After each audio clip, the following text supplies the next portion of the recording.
Hi guys, welcome to Pakistani father and son reaction में मीर गजवाल साहब खैरियत से होंगे, जाओगे, खुश होंगे, आबाद होंगे। मेरा नाम आजाद है यार। भाई साहब, जम्मू कश्मीर से इंडियन आर्मी ने 3 पाकिस्तानियों को पकड़कर भाई साहब दुनिया के सामने कर दिया एक्सपोज।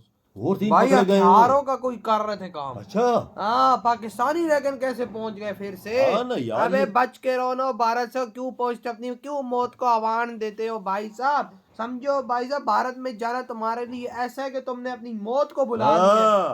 वॉच करते देखते कैसे गंदा काम करते हुए भारतीय आर्मी ने पकड़ा है इन पाकिस्तानियों का रंगे हाथ। तो कट ऑन करते स्टार्ट। जम्मू कश्मीर के गांदरबाल जिले में पुलिस ने एक अभियान के दौरान आतंकियों से जुड़े 2 OGWs को गिरफ्तार कर लिया। इन दोनों लोगों के पास से हथियार, गोला बारूद और 8,40,000 रुपए नकद बरामद किए गए। सारे मनासिब देखे होंगे, जैसे कि उन्होंने कहा कि टर्मिनोलॉजी अब इस्तेमाल की जा रही है, वाइट कॉलर टेररिज्म। ये हमने देखा था कि इजराइल की जानिब से भी ये स्क्रिप्ट था कि जितनी इन्फ्लुएंशियल शख्सियात हैं गजा में, उनको एक एक करके चुन चुन के उनको मारा गया था। बिस्मिल्लाहिर्रहमानिर्रहीम। आपका बहुत शुक्रिया, आपने एक मरतबा फिर मौका दिया और कश्मीर की ये जो ताज़ा और संगीन सूरत हाल है, ये बात आपकी बिल्कुल दुरुस्त है। मामले में गिरफ्तार किए गए आतंकियों के मददगार दोनों लोगों की पहचान गुलाम नबी मीर, जो हाजिन जिला बांदीपुरा का निवासी है, और शबनम नजीर, जो शालाबुग जिला गंदरबल की निवासी है।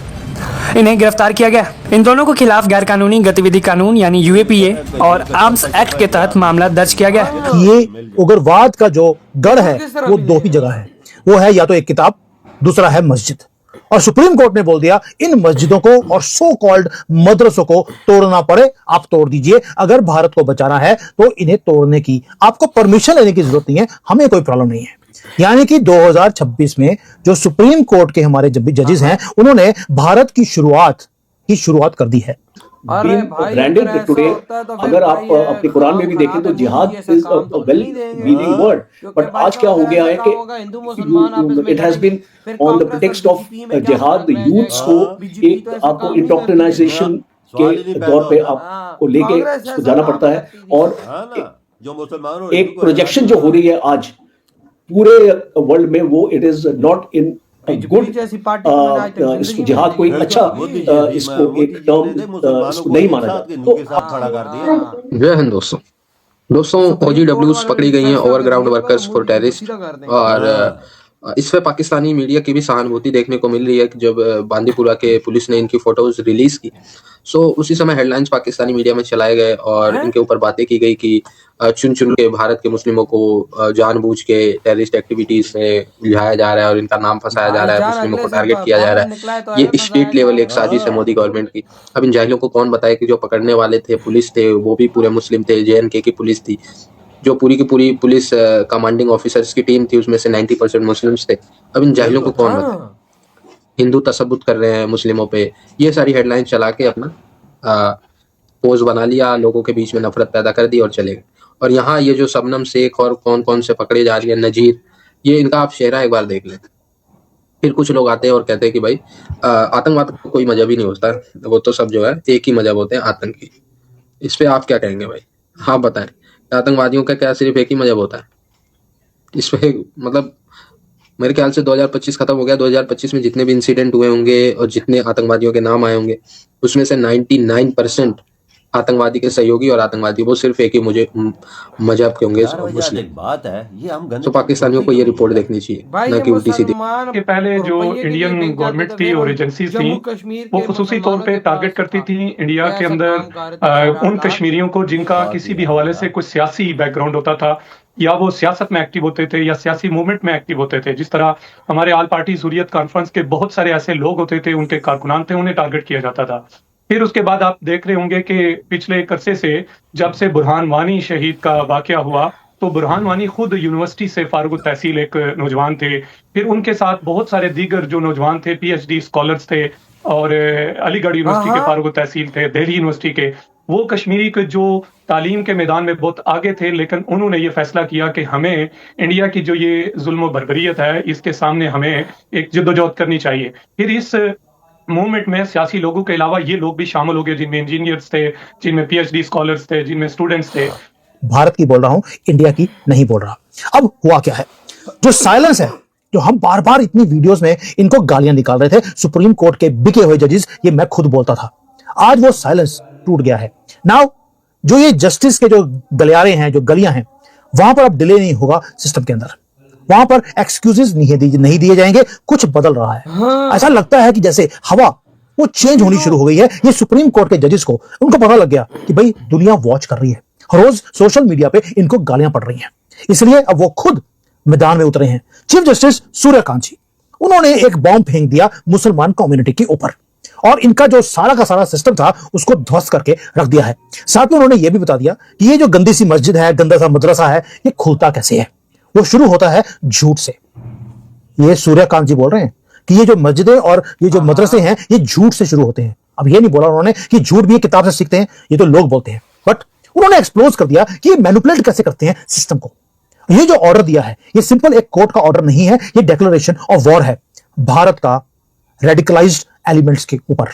ये वॉर है लैंड माफिया के ऊपर, ये वॉर है बिल्डर्स के नाम के ऊपर जो धर्म का सहारा लेकर उसके पीछे ये जमीनों को हड़पते थे। इनको लगा कि यार हम इतने बड़े लोग हैं, हमें को टच कर नहीं सकता, और इनको लगता था कि सिस्टम के ऊपर ये हमेशा इन्होंने ऐसा कब्जा किया हुआ है पूरे कोर्ट्स के अंदर कि ये सिस्टम को हमेशा के लिए अपने हाथ में रखेंगे। दे वर रॉन्ग। गेम खत्म हो चुका है, मास्क आज उतर गया, और मास्क उतारा भी किसने? Chief justice himself. अब देखते हैं हुआ क्या। 2 केस आए कोर्ट के पास, एक आया दिल्ली में, एक आया महाराष्ट्र में। पेपर के ऊपर लगा कि यार इनोसेंट लोग हैं, वो अपनी एक रिलीजियस साइट जहां पे मदरसा और एक मस्जिद खुली हुई थी, ये उसको बचाने के लिए आए हैं क्योंकि उसके ऊपर बुलडोजर चलने वाला था। इन्होंने बोला कि जनाब ये तो मस्जिद की जगह है, यहां पे तो हम नमाज पढ़ते हैं। तो इन्होंने झूठ बोलना शुरू कर दिया, विक्टिम कार्ड निकाल के बाहर आ गए। उन्होंने बोला कि यहां पर तो सदियों से यहां पर मस्जिद थी, इनके पैदा हुआ है ये 1400 साल से, लेकिन मस्जिद 3000 साल से वहां पर मस्जिद थी। अब विक्टिम कार्ड के बाद इन्होंने बोलना शुरू कर दिया कि जी मुसलमानों की जो हिस्ट्री है वो इरेज की जा रही है। अबे कौन इरेज कर सकता है मुसलमानों की हिस्ट्री? किसी का बाप नहीं कर सकता। वही बात है कि भाई साहब जो फैसला लिया जाता है गलत लोगों के खिलाफ ही फिर लिया जाता है। बिल्कुल बिल्कुल बिल्कुल, ये बात तो है वजह।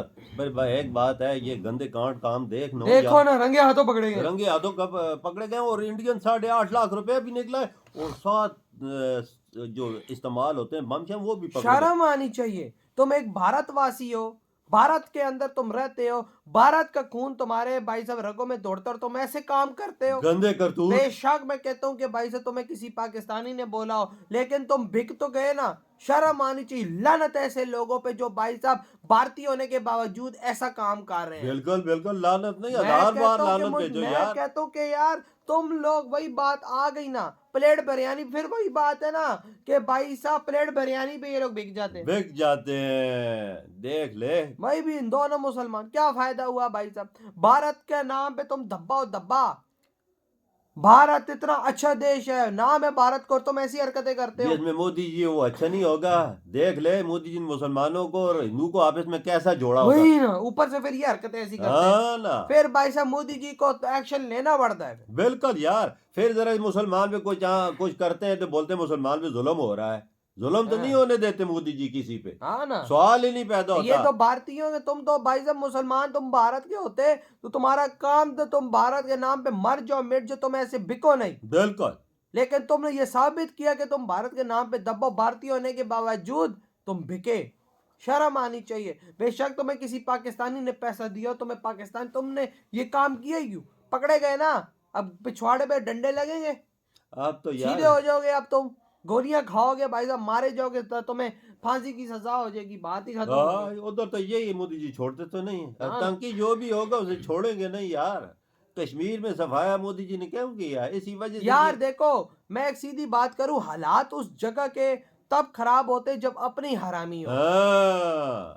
भाई आपके घर में लड़ाई झगड़ा होगा जब आपके घर में रहने वाले कोई बंदा हरामी होगा। बिल्कुल, फिर दूसरे पे बंदा क्या बात कर। भाई देखो, अब पाकिस्तान के अंदर हमारे इधर आतंकी हमला कर जाते हैं सब कुछ, यहाँ से अंदर से भी तो लोग सपोर्ट करता है। नहीं करता, उनके पास हथियार बॉर्डर पार करके कैसे आ जाते हैं। कड़ियां मिलती है तो सब कुछ होता है। ऐसा ही होता है भाई साहब। मैं कहता हूँ मोदी जी ऐसा एक्शन ले कि मैं कहता हूँ मैं मोदी जी के साथ हुआ।